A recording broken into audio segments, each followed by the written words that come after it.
In the heart of Manhattan, rising above Lexington Avenue, stands the most beautiful skyscraper ever built. Terraced crown gleaming with stainless steel, Art Deco eagles perched on the 61st floor, watching the city below. A spire that pierces the sky like a needle. Magnificent, yes. But that's just the polished chrome surface. Behind this tower is a race won through deception, an architect who designed a masterpiece and was never paid, a billionaire who put his name on another man's dream and refused to honor the debt, and a curse that has haunted every owner for 94 years. Then betrayal, bankruptcy, and a building that destroys everyone who touches it. An architect who died broke and forgotten, a tycoon who died bitter, and 11 owners who bought the world's most beautiful skyscraper and lost fortunes trying to keep it. Can beauty built on betrayal ever bring peace? And what happens when the tallest building in the world becomes a monument to broken promises? And the real question, why does the Chrysler Building, the crown jewel of Manhattan's skyline, destroy everyone who owns it? And what dark secret lies beneath its Art Deco perfection? Let's begin. 1927, 1928, The Architect and the Dreamer. William Van Alen, the visionary. William Van Alen is born March 10, 1883, in Brooklyn, New York. Working-class family, not wealthy, not connected, but brilliant. He studies architecture at the Pratt Institute, Brooklyn, then travels to Paris, 1908, to study at the École des Beaux-Arts, the most prestigious architecture school in the world. He returns to New York in 1911, age 28, with European training and American ambition. His specialty, modern design, clean lines, decoration that serves structure, not hides it. In the 1910s, 1920s, Van Alen is part of the Art Deco movement, a style emphasizing geometric patterns, luxurious materials, chrome, stainless steel, exotic woods, verticality, buildings that celebrate height. Art Deco is perfect for skyscrapers, and by 1927, William Van Alen is one of New York's most respected architects. But he has never designed a truly tall building. That is about to change. William H. Reynolds is a real estate developer, born 1867, made his fortune developing Coney Island, amusement parks, hotels, entertainment. By 1927, Reynolds is 60 years old, wealthy, ambitious, and he has a dream: build the tallest building in the world.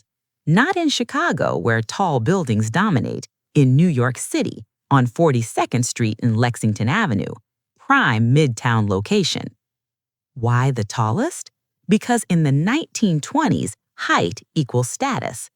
The tallest building in the world, 1927, is the Woolworth Building, 792 feet, completed 1913. Reynolds wants to beat it, by a lot. He hires William Van Alen. 1927, the commission. Summer 1927, Reynolds meets with Van Alen.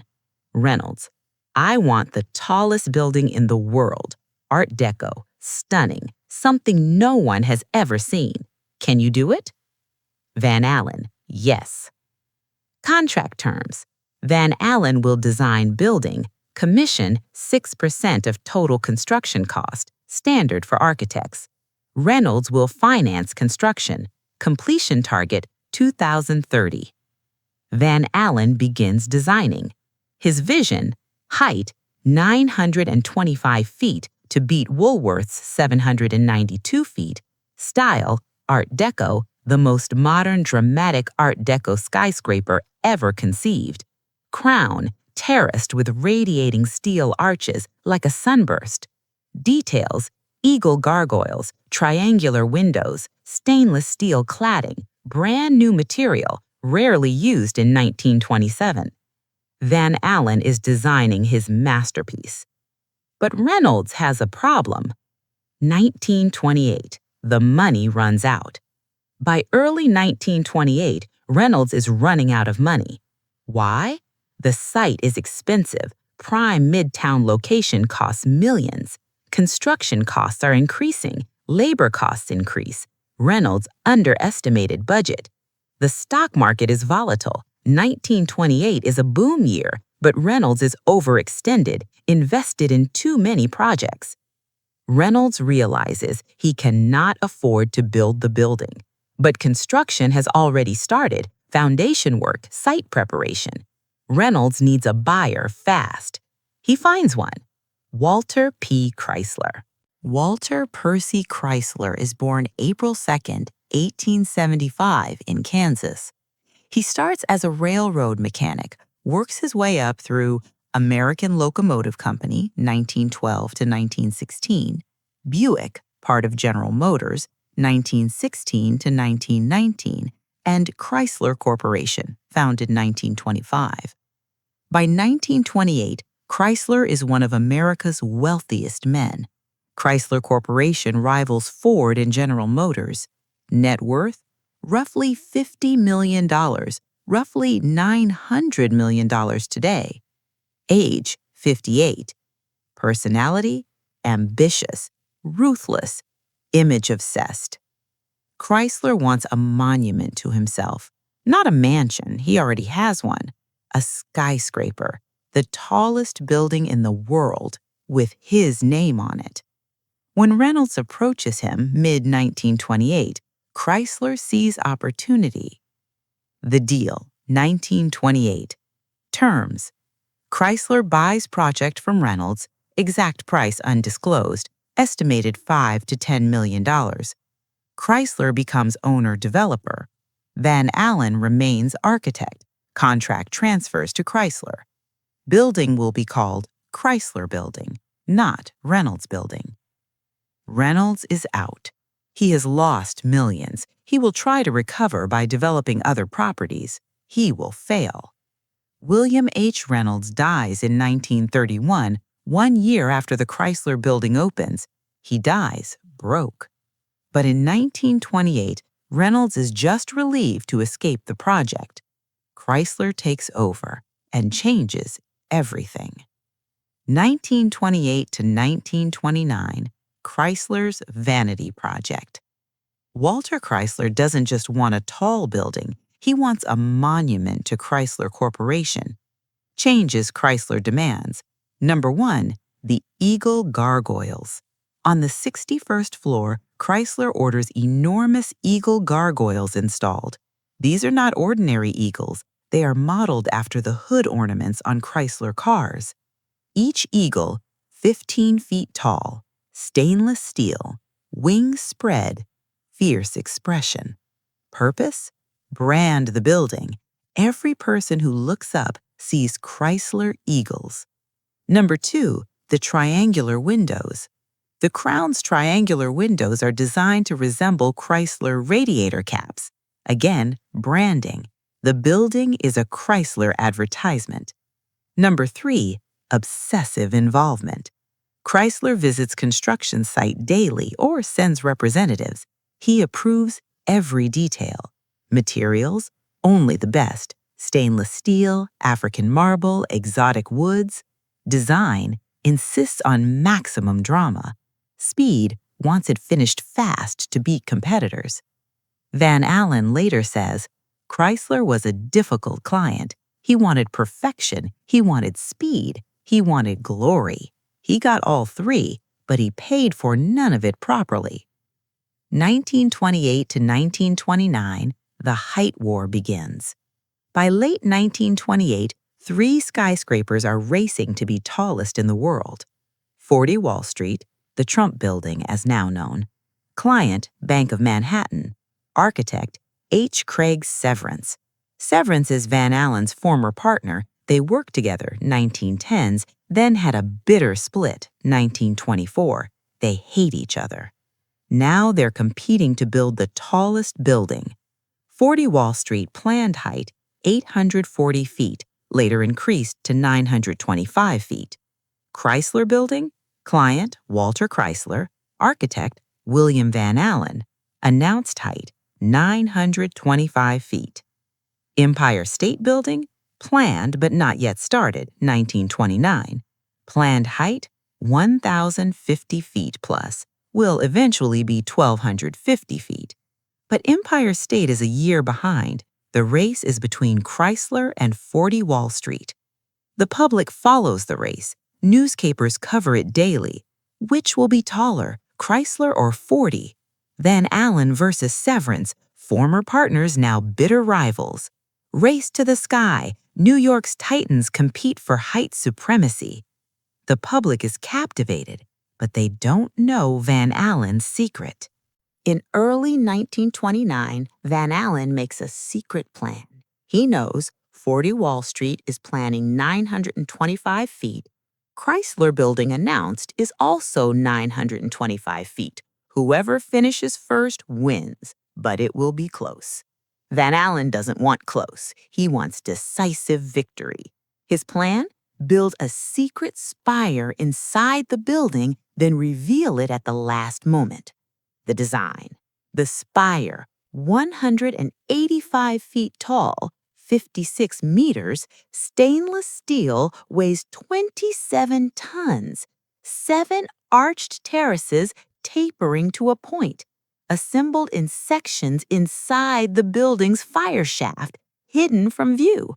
If added to building's 861-foot roof, total height 1,046 feet, far taller than 40 Wall Street. The secrecy. Van Alen tells almost no one. Chrysler knows, approves, loves the drama. Construction foreman knows, must coordinate assembly. A few key workers know, sworn to secrecy. The public, the press, and H. Craig Severance, Van Alen's rival, do not know. Throughout 1929, workers secretly assemble the spire inside the fire shaft. No one outside can see it. The deception is total. October 16, 1929, 40 Wall Street is topped out at 927 feet. H. Craig Severance holds a press conference. We are proud to announce 40 Wall Street is now the tallest building in the world, surpassing the Woolworth Building. This is a triumph for the Bank of Manhattan and for modern architecture. The newspapers celebrate. 40 Wall Street, world's tallest. Severance defeats Van Alen in height race. Severance is jubilant. Van Alen has lost. Or so it seems. Late October 1929, the stock market crashes. Black Thursday, October 24th, and the Great Depression begins. But construction at the Chrysler Building continues. Chrysler has cash reserves, not dependent on the stock market. November 1929, the Chrysler Building's roof reaches 861 feet, still shorter than 40 Wall Street's 927 feet. Severance believes he has won. Then, one morning in mid-November 1929, workers begin pushing something up through the Chrysler Building's roof. Early morning, mid-November 1929, exact date uncertain. Some sources say November 20th, others say mid-November generally. Process. Workers use a crane system inside the fire shaft. The spire, assembled in sections, is pushed upward through the roof. Each section locks into place. Total time, 90 minutes. By 10 a.m., the spire is fully extended. New height, 1,046 feet, 179 feet taller than 40 Wall Street. The Chrysler Building is the tallest building in the world. H. Craig Severance learns about the spire from a journalist who calls him for comment. Severance is humiliated. He thought he won. He held a press conference. The newspapers celebrated him. Now he's the fool who was deceived. Severance issues a bitter statement. Mr. Van Alen's tactics are unsportsmanlike. He engaged in deception. This is not architecture, this is trickery. Van Alen responds, all's fair in architecture and war. The public is delighted. The newspapers love the drama. Secret Spire shocks city. Chrysler Building wins height war. Van Alen's masterstroke, hidden Spire defeats rival. Chrysler Building tallest in the world. Van Alen is a hero, a genius, the architect who pulled off the greatest surprise in skyscraper history. For a few months, he is the most famous architect in America. Then, it all falls apart. After 18 months of construction, incredibly fast for a building this size, the Chrysler Building officially opens on May 27, 1930. Thousands gather, dignitaries, politicians, architects, businessmen. Walter Chrysler stands on the observation deck, 71st floor, and delivers a speech. This building represents American ingenuity, American industry, and American ambition. It is the tallest structure on Earth, and it bears the name Chrysler, a name synonymous with quality, speed, and progress. Applause, celebration, glory. William Van Alen is present, but he is not on the stage. He stands in the crowd, watching Chrysler take credit. Van Alen designed every detail, the crown, the eagles, the spire, the lobby. But Chrysler's name is on the building, not Van Alen's. And soon, Chrysler will do something unforgivable. Before we reach the betrayal, we must understand what Van Alen created, because the Chrysler Building is the most beautiful skyscraper ever built. The exterior. Height, 1,046 feet, 319 meters, to tip of spire. Materials.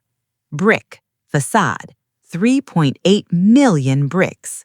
Stainless steel, crown, spire, first major use of stainless steel cladding in architecture. The crown, 7 terraced arches radiating upward, each arch covered in stainless steel triangles like fish scales. Triangular windows at each arch, lit at night, creates a sunburst effect. Design inspired by Chrysler radiator caps, sunbursts, machine-age aesthetics. The spire, 185 feet tall, stainless steel, tapers to needlepoint, visible from miles away, dominates Manhattan's skyline. The gargoyles, 61st floor, 8 enormous eagle heads modeled after Chrysler hood ornaments. 31st floor, winged radiator caps, also Chrysler-themed. The lobby. When you enter the Chrysler Building, you step into Art Deco heaven. Materials: walls, red Moroccan marble, exotic, expensive. Floors, sienna marble, travertine, golden tones. Elevator doors, inlaid wood, exotic veneers and geometric patterns. Ceiling, mural by Edward Trumbull depicting transportation, industry, progress, workers building the Chrysler Building itself. Lighting, indirect lighting hidden behind moldings creates a soft glow. Art Deco chandeliers, geometric chrome glass. The effect. Walking into the Chrysler Building lobby is like entering a cathedral of modernity. Everything gleams, everything is precise, everything celebrates the future. It is breathtaking, and it is all Van Alen's design. Summer 1930, a few months after opening, William Van Alen submits his final bill to Walter Chrysler. Contract terms, agreed 1927, transferred to Chrysler 1928. Commission, 6% of total construction cost. Total construction cost, $20 million 1930 equals roughly $360 million today. 6% commission, $1.2 million 1930 equals roughly $22 million today. Van Alen sends invoice to Chrysler. Chrysler's response? No. Chrysler sends a letter through his lawyers. Mr. Van Alen's fees are excessive. We believe he has been overpaid already. Furthermore, we have reason to believe Mr. Van Alen profited improperly with relationships with contractors, inflating costs to increase his commission. We will not pay the outstanding amount.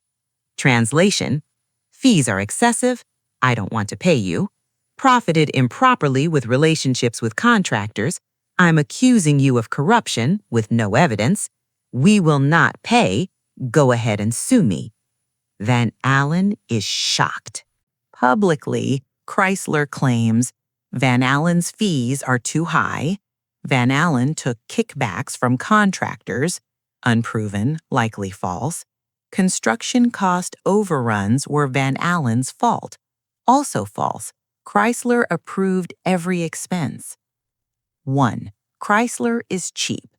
Despite being worth $50 million, Chrysler hates spending money unnecessarily, in his view. He sees the building as complete. Van Alen has been paid $360,000 already. Why pay more? 2. Chrysler resents Van Alen's fame. The newspapers celebrated Van Alen as the genius behind the secret Spire. Chrysler wanted all the glory, but Van Alen got much of it. Chrysler is jealous, and punishing Van Alen is revenge. 3. The Great Depression has begun. October 1929, stock market crash. By 1930, the economy is collapsing. Chrysler Corporation's sales are declining. Chrysler is worried about money. Refusing to pay Van Alen saves $840,000. Option 1. Accept the loss, walk away. Pros: avoid public scandal, preserve some reputation.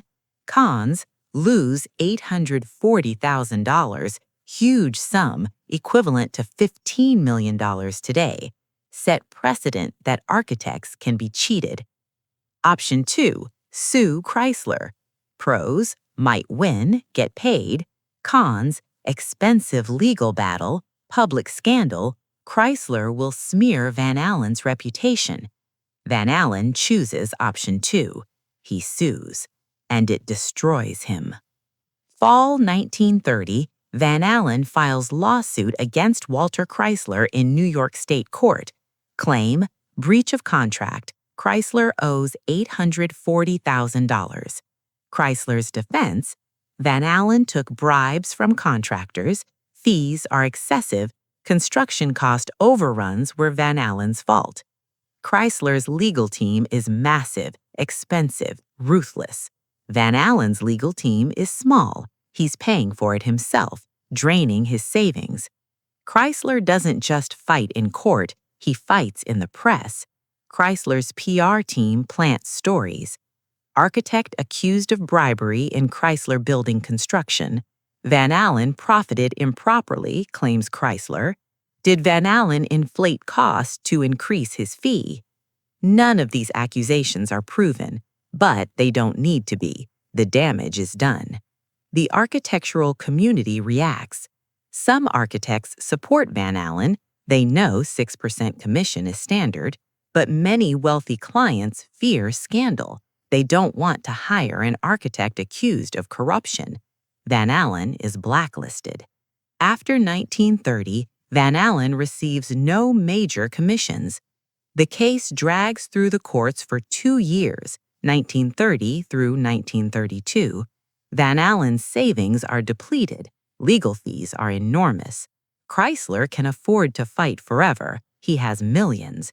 Van Alen realizes he cannot win. Even if the court rules in his favor, Chrysler will appeal. The case could last a decade. Van Alen cannot afford a decade of legal fees. Early 1932, Van Alen's lawyers negotiate a settlement out of court. Terms undisclosed publicly but estimated based on later accounts. Chrysler pays Van Alen $200,000 to $300,000 roughly 25 to 35% of what's owed, Van Alen drops lawsuit. Both sides sign a non-disclosure agreement, cannot publicly discuss terms. Van Alen accepts. He has no choice. He receives a fraction of what he's owed, and his reputation is ruined.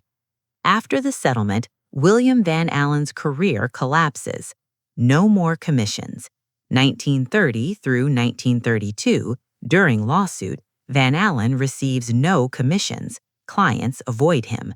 1932 through 1940, after settlement, Van Alen receives a few small projects, storefronts, renovations, nothing major. 1940 through 1954, Van Alen receives almost no work. Why? Reputation destroyed, Chrysler's smear campaign worked, wealthy clients believe Van Alen is corrupt. Great Depression, few major buildings are built 1930s through 1940s, economy collapsed, then World War II. Van Alen is blacklisted. The architectural establishment, controlled by wealthy patrons, excludes him. Van Alen designed the most beautiful skyscraper in the world, and he never designed another major building. Financial collapse. Van Alen's finances deteriorate. Legal fees, 1930 to 1932, consumed most of his savings. Settlement gave him only fraction of what he was owed. No income from commissions, 1932 to 1954. By the 1940s, Van Alen is nearly broke. He survives on savings, dwindling, teaching, occasional architecture lectures, pays little, small projects, storefronts, minor renovations. He cannot afford the lifestyle he once had. Bitterness. Van Alen becomes bitter. Friends describe him, 1940s to 1950s, as angry, resentful, obsessed with the Chrysler Building, talks about it constantly, broken. He walks past the Chrysler Building sometimes. It's in Midtown, hard to avoid. He looks up at the crown, the spire, the eagles, his masterpiece, with another man's name on it. And he was never paid. William Van Alen dies on May 24, 1954, in New York City. Age 71. Cause of death? Heart failure. He dies broke. His estate is worth less than $10,000. His obituary in the New York Times: William Van Alen, architect of the Chrysler Building, died yesterday. He was 71. 150 words. Buried on page 28. The man who designed the most beautiful skyscraper in the world died forgotten. Meanwhile, what happens to Walter Chrysler? Does his victory bring him happiness? No. The Chrysler Building opens in May 1930, right as the Great Depression is beginning. Problems. Number 1, terrible timing. May 1930 equals 7 months after stock market crash, October 1929. By mid-1930, the economy is collapsing. Banks failing, companies going bankrupt, unemployment rising. No one is renting office space. 2, too expensive. The Chrysler Building is premium office space, Art Deco luxury, prime midtown location. Premium rents, $5 to $8 per square foot, 1930s high for the time. But companies are cutting costs. They want cheap space, not expensive space. Competition. Empire State Building opens in May 1931, 1 year after Chrysler.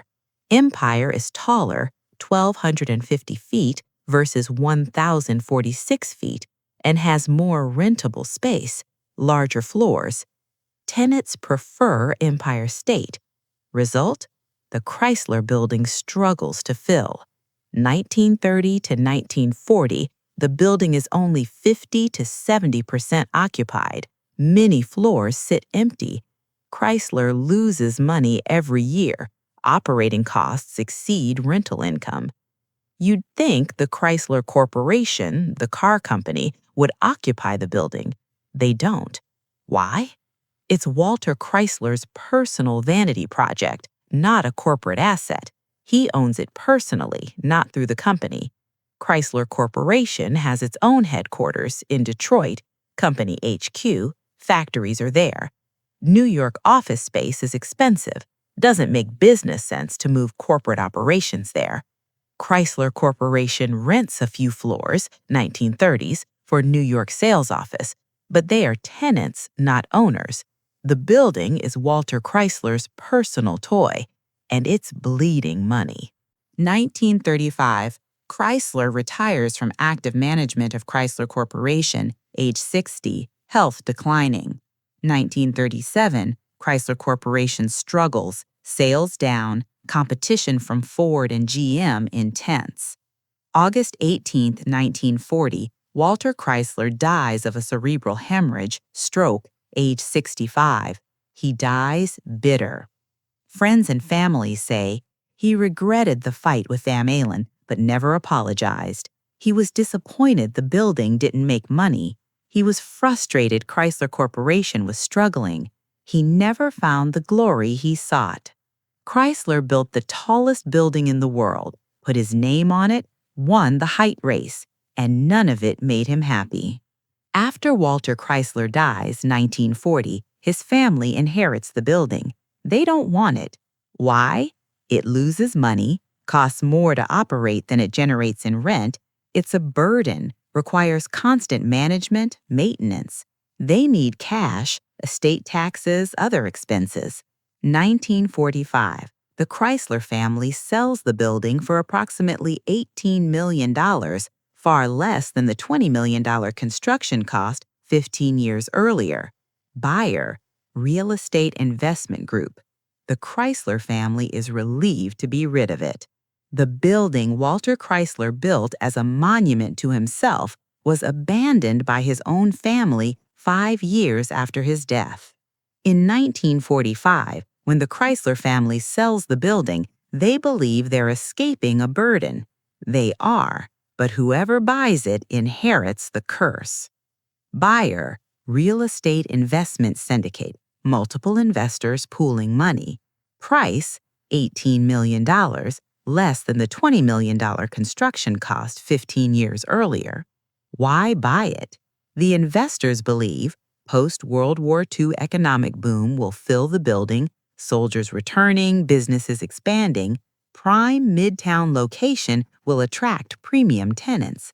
Art Deco beauty will command high rents. They are wrong. 1945 to 1950, the U.S. economy booms post-World War II, but the Chrysler Building still struggles. Why? 1. Office space design is outdated. The Chrysler Building was designed in 1927-1928. By 1945, office needs have changed. 1920s office design, small offices divided by walls, narrow floor plates, buildings were narrower, limited by construction technology, many small tenants, law firms, insurance companies, small businesses. 1940s, 1950s office needs, open floor plans, fewer walls, more collaborative space, large floor plates, corporations want entire floors, not divided offices, modern amenities, air conditioning, modern elevators, updated electrical. The Chrysler Building's floor plates are small, approximately 20,000, 25,000 square feet per floor. Compared to modern buildings, Empire State Building, 1931, 40,000 plus square feet per floor. Rockefeller Center, 1930s, 50,000 plus square feet per floor. Large corporations don't want the Chrysler Building. The floors are too small. The building's iconic spire and crown, 185 feet tall, are not rentable. This is purely aesthetic, amazing to look at, but generates zero revenue. The top 10 to 15 floors are also difficult to rent, small, oddly shaped due to setbacks or terracing. Result? The most beautiful part of the building is the least profitable. Annual costs, 1940s to 1950s, elevator maintenance, 32 elevators, constant repairs, HVAC, heating and cooling, 77 floors, cleaning, 3.8 million bricks, stainless steel crown, needs constant polishing, structural repairs, aging building, weathering, property taxes, Midtown Manhattan, high.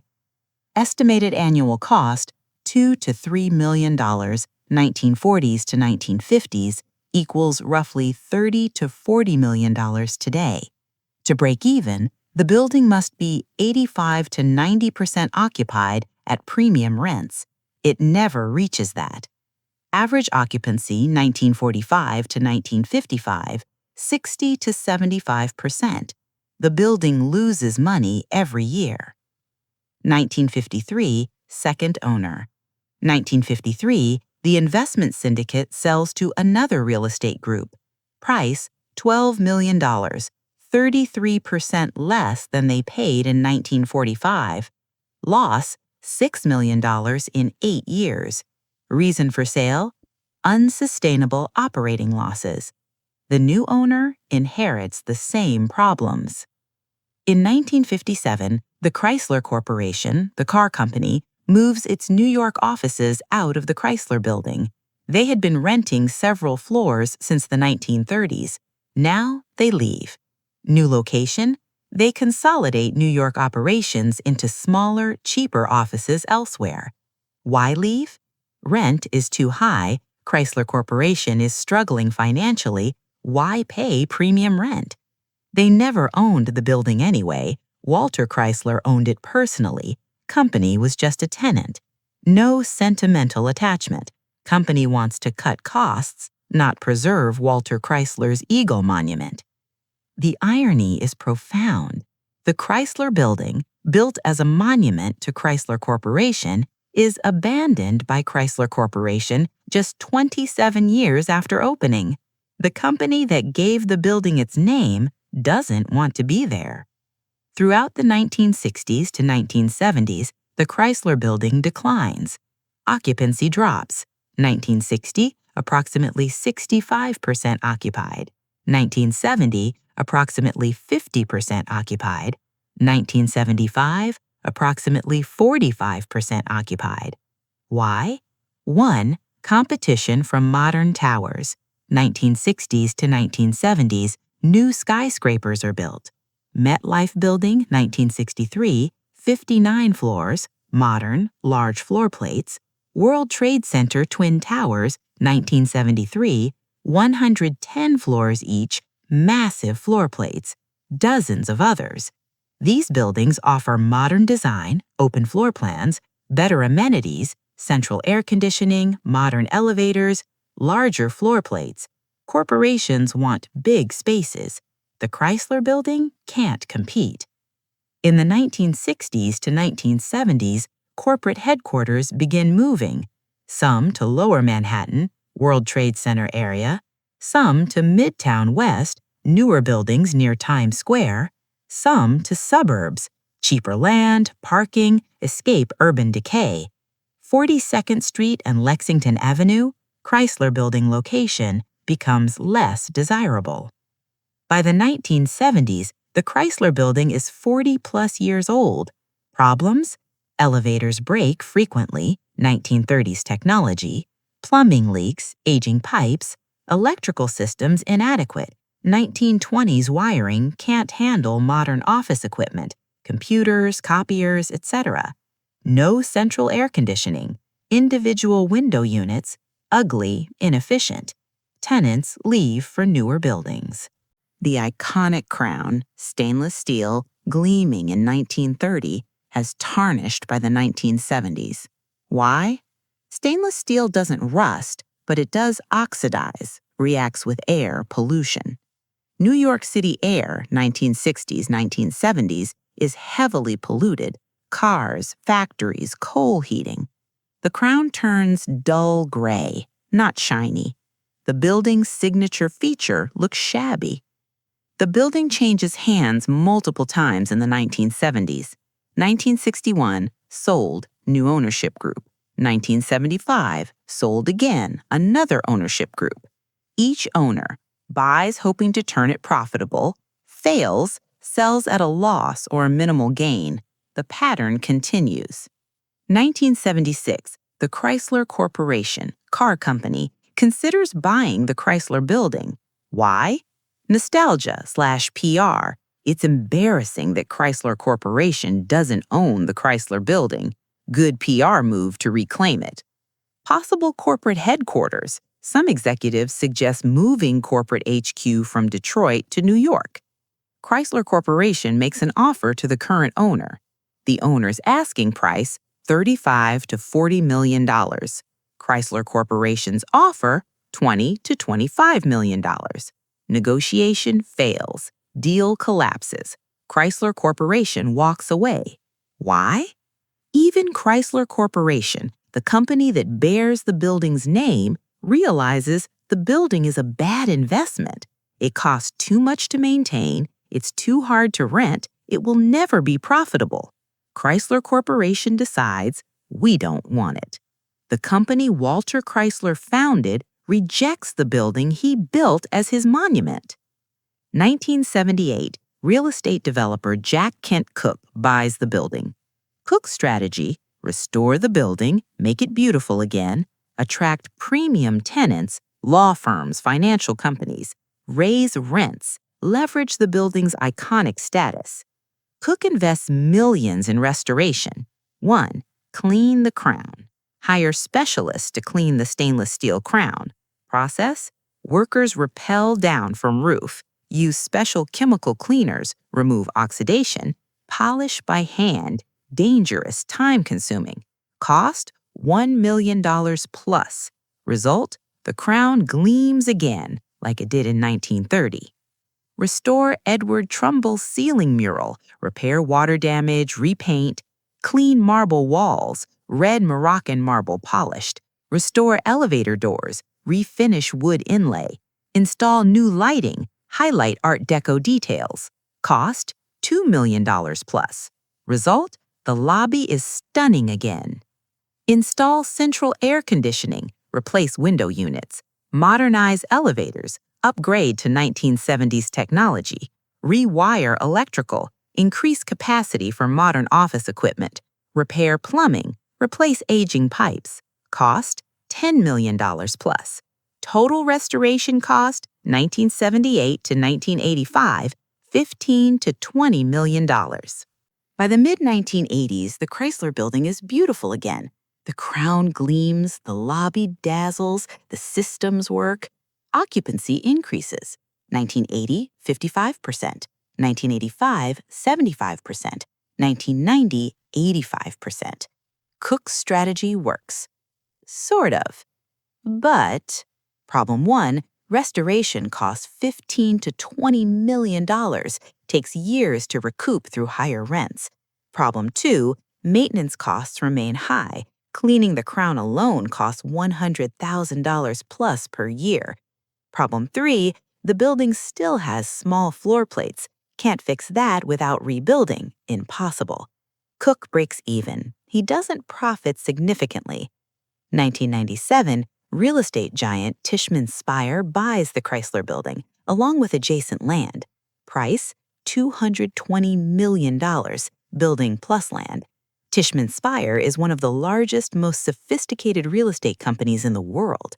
They believe Chrysler Building is undervalued. Its iconic status should command higher rents. They can maximize profitability, aggressive leasing, premium tenants, long-term appreciation. Manhattan real estate always goes up, right? They are partially right and partially wrong. Tishman Spire's strategy. 1. Raise rents aggressively. Tishman Spire markets the Chrysler Building as premium office space. Pitch to tenants, work in an iconic architectural icon, impress clients with your address, Art Deco luxury. New rents late 1990s, 2000s, $50 to $70 per square foot, high for the time. Some tenants accept, law firms, finance companies who value prestige, but many don't. Small businesses, startups, companies that prioritize cost over image. Tishman Spire finds creative revenue sources. Observation deck, 71st floor, open to tourists, charge admission. Problem: Empire State Building's observation deck is more famous, higher. Chrysler's observation deck doesn't attract many tourists. Closed after a few years, not profitable. Retail space, ground floor, lease lobby adjacent space to high-end retailers, generates some revenue but limited space available. Antenna leases, lease space on Spire for radio or cell antennas, generates $1 to $2 million per year, steady income. 3. Constant maintenance. Tishman Spire continues investing in maintenance. Clean crown regularly every 2 to 3 years, expensive. Update systems, elevators, HVAC, electrical. Repair facade, bricks, windows. Annual maintenance cost, 2000s, $5 to $7 million per year. The problem: the math doesn't work. Revenue, 2000s, office rent, $30 to $40 million per year, assuming 80 to 85% occupancy, $50 to $60 per square foot. Other income, retail, antennas, $3 to $5 million per year. Total revenue, $35 to $45 million per year. Expenses, maintenance, $5 to $7 million per year. Property taxes, $8 to $10 million per year, Manhattan, prime location. Utilities, $3 to $5 million per year. Debt service, Tishman borrowed to buy, $10 to $15 million per year. Management and other, $5 to $7 million per year. Total expenses, $31 to $44 million per year. Net income, $1 to $5 million per year if lucky. Return on $220 million investment, 0.5 to 2% annually. This is terrible. Government bonds pay 3 to 5%. Why invest in the Chrysler Building for 1 to 2%? September 2008, global financial crisis begins. Lehman Brothers collapses, stock market crashes. Impact on Chrysler Building. 1. Tenants struggle. Law firms, finance companies, major tenants lay off employees, downsize. Some tenants go bankrupt, vacancies increase. 2. Rents fall. New tenants demand lower rents, economic downturn, leverage. Renewals negotiated at reduced rates. 3. Property value collapses. Manhattan real estate values drop 20 to 40%, 2008 to 2009. Chrysler Building now worth far less than Tishman paid, $220 million in 1997. Tishman Spire is underwater, building worth less than debt owed. 2008, Tishman Spire sells 90% ownership of the Chrysler Building to Abu Dhabi Investment Council, sovereign wealth fund of Abu Dhabi, UAE. Price, $800 million for 90% stake. This seems like a huge win for Tishman Spire. Bought for $220 million, 1997. Sold 90% for $800 million, 2008. Profit, massive on paper. But there's a catch. The deal is structured as Abu Dhabi buys 90% ownership. Tishman Spire retains 10% ownership plus management contract, still manages the building, collects fees. Abu Dhabi is essentially buying the building, Tishman is cashing out. 2008 is peak real estate bubble, just before crash. Abu Dhabi believes Manhattan real estate is safe long-term investment. Chrysler Building is iconic, trophy property. Rents will rise, the economy will recover. They are wrong. 2008 to 2019, 11 years of losses. From 2008 to 2019, Abu Dhabi Investment Council loses money every year on the Chrysler Building. Why? They bought at the peak. $800 million, 2008, was paid right before the financial crisis. By 2009, the building is worth around $400 to $500 million. Real estate values collapsed. Abu Dhabi is immediately underwater, owes more than building is worth. The building still has fundamental problems. Small floor plates, can't fix without demolishing and rebuilding, impossible, it's a landmark. Aging systems, elevators, HVAC, electrical need constant, expensive repairs. High costs. Maintaining Art Deco beauty costs millions annually. 2008 to 2015, many tenants don't renew leases. Why? Cheaper alternatives. New buildings in Hudson Yards, World Trade Center area offer modern space at lower rents. Remote work begins. Even before COVID, some companies reduce office space. More employees work from home. Chrysler Building's cachet fades. Younger companies, tech startups, etc., don't care about Art Deco history. They want modern, cheap space. Occupancy drops. 2008, 85%. 2015, 70%. 2019, 60%. Annual losses. Estimated 2008 to 2019. Revenue. Rent, $25 to $35 million a year. Declining occupancy, falling rents. Other, $3 to $5 million a year. Total, $28 to $40 million a year. Expenses. Maintenance, $5 to $7 million a year. Property taxes, $10 to $12 million a year. Utilities, $3 to $5 million a year. Debt service, $15 to $20 million a year. Management fees to Tishman Spire, $3 to $5 million a year. Total, $36 to $49 million a year. Annual loss, $5 to $10 million a year.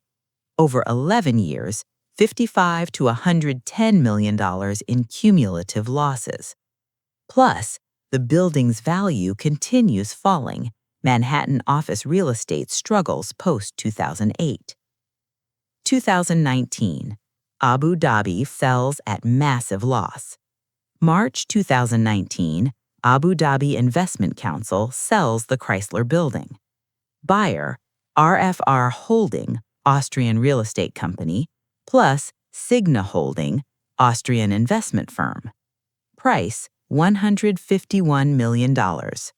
Abu Dhabi's loss, bought 90% stake for $800 million, 2008, sold for $151 million, 2019, loss, $649 million, 81% loss in 11 years. This is one of the worst real estate investments in history.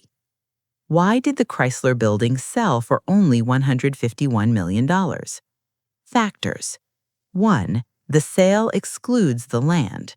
The $151 million sale is for the building only. The land, the plot beneath the building, is owned separately by Cooper Union, an educational institution. RFR Holding must pay ground lease to Cooper Union, around $32 million a year. This is a huge expense, reduces profitability. If you include the capitalized value of ground lease payments, the real purchase price is much higher. Building plus present value of future lease payments equals $400 to $500 million effective cost. But structurally, $151 million sale price is shockingly low. Potential buyers know high maintenance costs, $5 to $7 million a year, high ground lease payments, $32 million a year to Cooper Union, declining occupancy, difficult to lease, small floors, aging systems. Few buyers want it. RFR Holding buys it as a trophy property, prestige, not profit. RFR Holdings plan. 2019. RFR Holding, Austrian company, buys the Chrysler Building with ambitious plans. Renovate extensively, modernize systems, upgrade interiors, attract new tenants, tech companies, creative industries, boost occupancy to 90%, make it profitable. Sounds familiar, right? Every owner has the same plan. None succeed. March 2020, COVID-19 pandemic begins. New York City locks down. Impact on the Chrysler Building. 1. Tenants stop coming. Offices empty, everyone works from home. Tenants still pay rent for now, but buildings sit empty. 2. Some tenants break leases. Companies go bankrupt, pandemic-related closures. Others negotiate rent reductions, threaten to leave unless rent lowered. 3. New leases stop. No companies are leasing new office space, 2020, 2021. Vacant floors stay vacant. 4. Maintenance continues. Building still needs cleaning, repairs, utilities. Costs don't decrease just because building is empty. Post-pandemic, office real estate in Manhattan collapses. Reasons: Number 1. Remote work is permanent. Many companies adopt permanent hybrid or fully remote policies, don't need as much office space, cancel leases, downsize. Number 2. Companies leave Manhattan. Some relocate to cheaper cities, Austin, Miami, Nashville. Others move to suburbs. Cheaper rent, employees prefer. Number 3. Oversupply. Too much vacant office space in Manhattan. Landlords compete by lowering rents. Chrysler Building can't compete. Older, more expensive to maintain. As of 2024, RFR Holding is struggling. Occupancy estimated 50 to 60%, many floors vacant. Financial stress? Ground lease payments $32 million per year must be paid regardless of occupancy. Maintenance $5 to $7 million per year. Revenue insufficient to cover costs. RFR defaults on some payments. Reports in 2022-2023 suggest missed ground lease payments to Cooper Union. Rumors of potential sale or restructuring. November 2023, Cigna Holding, RFR's partner in buying Chrysler Building, files for insolvency, bankrupt. Cigna was one of Europe's largest real estate companies. Its collapse leaves RFR Holding as sole troubled owner of Chrysler Building. RFR's financial situation is unclear, private company doesn't disclose, but appears distressed. For 94 years, 1930 to 2024, no owner of the Chrysler Building has prospered. Why? The building was born from betrayal. Walter Chrysler refused to pay William Van Alen, the architect who created the masterpiece. Van Alen was destroyed. Chrysler died bitter, and every subsequent owner inherits the curse. Buildings built on betrayal carry the stain. This is not supernatural, it's psychological and economic. The betrayal poisoned the building's reputation. Architects warned clients about Chrysler's behavior, hurt Chrysler's reputation. Van Alen's destroyed career became cautionary tale. Other architects were wary. The scandal made the building's origins dark. A building born from deceit cannot bring prosperity. The Chrysler Building is structurally unprofitable. Problem 1. Small floor plates, 20,000 to 25,000 square feet per floor. Modern buildings, 40,000 to 60,000 plus square feet per floor. Why this matters? Large corporations want entire floors, open floor plans, all employees on one level. The Chrysler Building's small floors force corporations to rent multiple floors, expensive, inefficient. Result? Large corporations avoid it. Problem 2. The Spire generates zero rent. 185 feet of iconic Spire equals $0 in rent. This is the building's signature feature, and it's completely unprofitable. The top 10, 15 floors are also difficult to rent, small, oddly shaped. Comparison? Empire State Building, observation deck generates millions per year, tourist attraction. Chrysler Building, observation deck closed, couldn't attract tourists. The most beautiful part of the building is the least profitable. Problem 3. Expensive maintenance. Annual costs: cleaning stainless steel crown, $100,000 to $200,000 per year.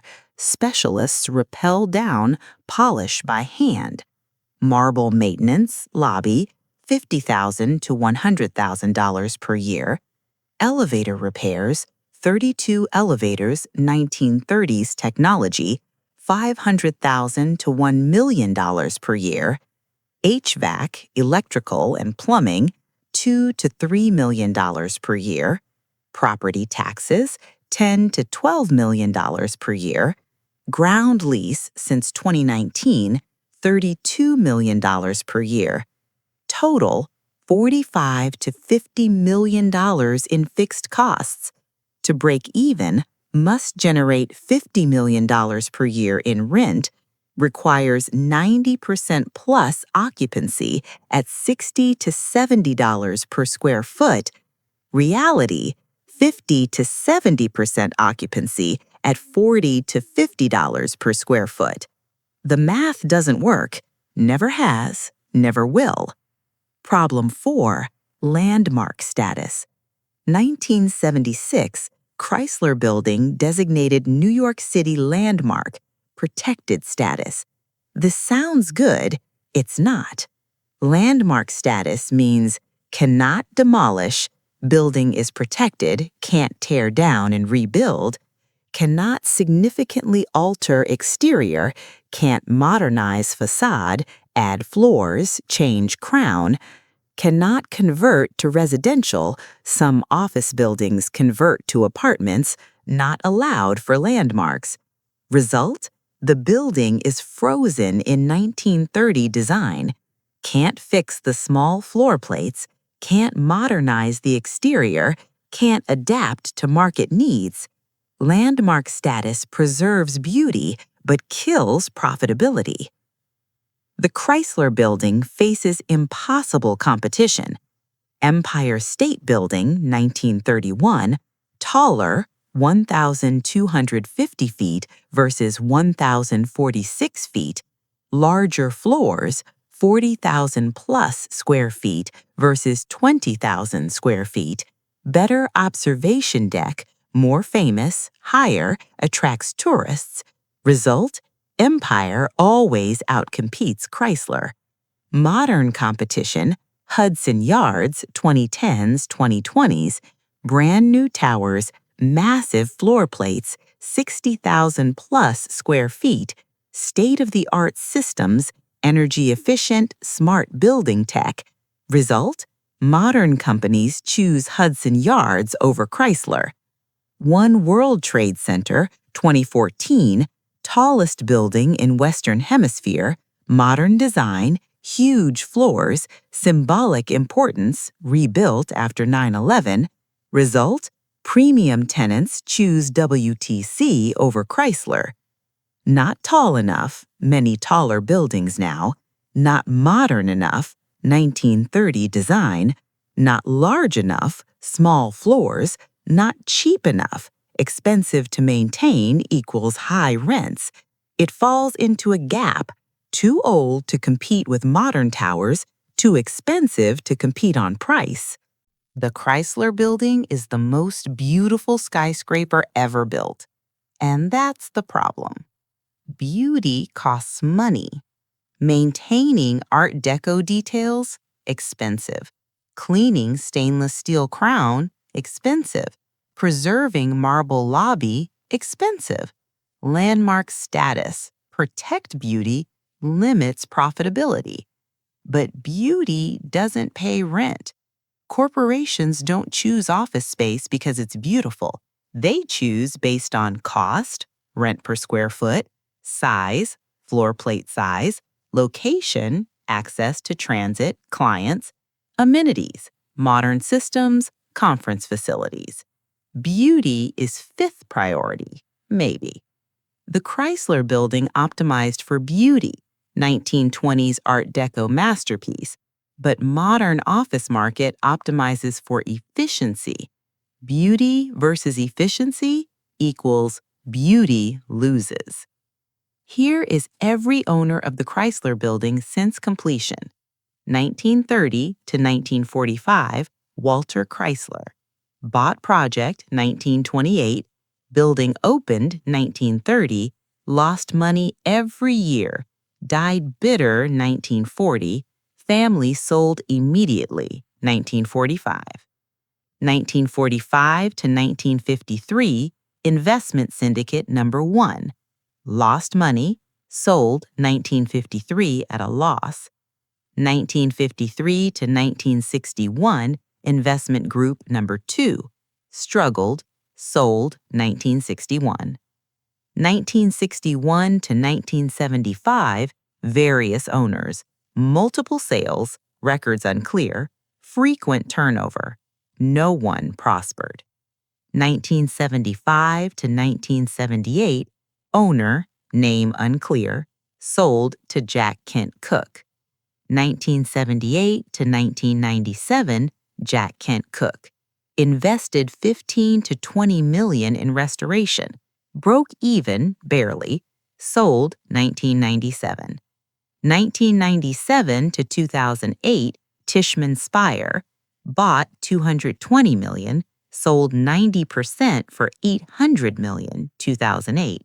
Appears profitable, but retained 10% plus management, still involved. 2008 to 2019, Abu Dhabi Investment Council, bought 800 million, 2008, lost 5 to 10 million a year for 11 years, sold 151 million, 2019. Total loss 649 million, 81%. 2019 to present, RFR Holding plus Cigna, bought 151 million, 2019, COVID hits 2020, occupancy collapses, Cigna goes bankrupt 2023, RFR struggling, defaults on payments. No owner keeps it long. No owner prospers. Total number of owners since 1930, 11 plus, some periods unclear, possibly more. Average holding period, 7 to 10 years. Compared to successful buildings, Empire State Building, owned by same family, Helmsley, then Malkin, for 50 plus years, 1961 to present. Profitable, stable. Rockefeller Center, Rockefeller family owned 1930 to 1989, 59 years. Profitable, iconic. Chrysler Building, 11 plus owners in 94 years. No one keeps it, no one profits. This is the curse. William Van Alen paid. Financial, owed $840,000 in 1930, equals $15 million today.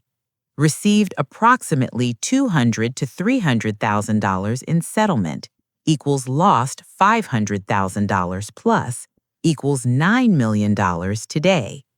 Legal fees consumed savings. No major commissions after 1930, equals lost lifetime earnings of millions. Personal, career destroyed, blacklisted. Reputation ruined, accused of corruption. Died broke 1954, age 71. Forgotten, minimal obituary, no recognition. Legacy, designed most beautiful skyscraper in the world. Not credited, Chrysler gets credit. Died thinking he failed. Van Alen's ruin, created masterpiece, was never paid, died forgotten. Walter Chrysler paid. Financial, building lost money 1930 to 1945, 15 years of losses. Estimated cumulative loss $5 to $10 million, 1930s to 1940s dollars. Personal, died bitter 1940, building didn't bring happiness. Family sold immediately, rejected his legacy. Chrysler Corporation never wanted the building, rejected his monument. Reputation, known for betraying Van Alen, architectural community remembers. Building's beauty credited to Van Alen, Chrysler just paid for it, poorly. Legacy, building bears his name, but he's not admired for it, remembered for betrayal, not achievement. Chrysler's curse, won the race, but victory was hollow, died bitter, Legacy is tainted. Every subsequent owner paid. Financial losses, cumulative, all owners 1945 to present. Conservative estimate, 11 plus owners, most held 5 to 10 years. Most lost money, occupancy below break even, high costs. A few broke even, none profited significantly, except Tishman's sale to Abu Dhabi, but Abu Dhabi lost it all. Total losses, all owners 1945 to 2024, estimated $1 billion, cumulative, inflation adjusted. The building has destroyed wealth for 94 years.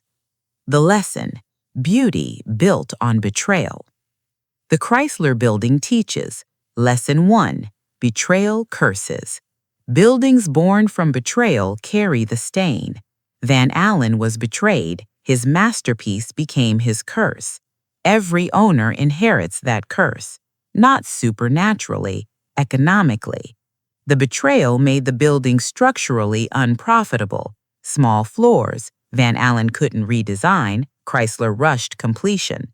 Expensive details, beauty costs money. Rushed construction, long-term problems. And psychologically, the story of betrayal taints the building. Reminds everyone this monument was built on injustice. Lesson 2. Beauty does not equal profitability. The most beautiful building is the least profitable. Why? Beauty requires expensive maintenance, preservation, can't modernize, specialist care, can't cut corners. But tenants pay for efficiency, size, cost. Beauty is admired, not monetized. Lesson 3. Victory built on betrayal destroys victor. Chrysler won the height race, but he died bitter. His family rejected his monument. His company never wanted it. Victory through deceit, secret Spire, and betrayal, refusing to pay architect, equals hollow triumph. Lesson 4. Some buildings are cursed by design. The Chrysler Building is too small, floors, too expensive, maintenance, too beautiful, costs money, generates none, too old, can't modernize, too iconic, landmark status equals frozen. It was designed for a world, 1920s, that no longer exists, and it cannot adapt. Result, permanent curse. As of 2024, the Chrysler Building still stands. The crown still gleams, when cleaned, less often now. The eagles still watch from the 61st floor. The lobby still dazzles if you visit, but the building is dying. Occupancy, 50 to 60%. Owner struggling, defaulting on payments. Future, uncertain. What happens next? Scenario 1. RFR sells at massive loss, like Abu Dhabi did. Another buyer tries to make it work. Sales, cycle continues. Scenario 2. Foreclosure. RFR defaults completely. Lenders, banks take ownership, sell at auction. New owner inherits curse. Scenario 3. Conversion. Unlikely. Convert to hotel, residential, museum, but landmark status limits options. Probably impossible. Scenario 4. The building stands empty.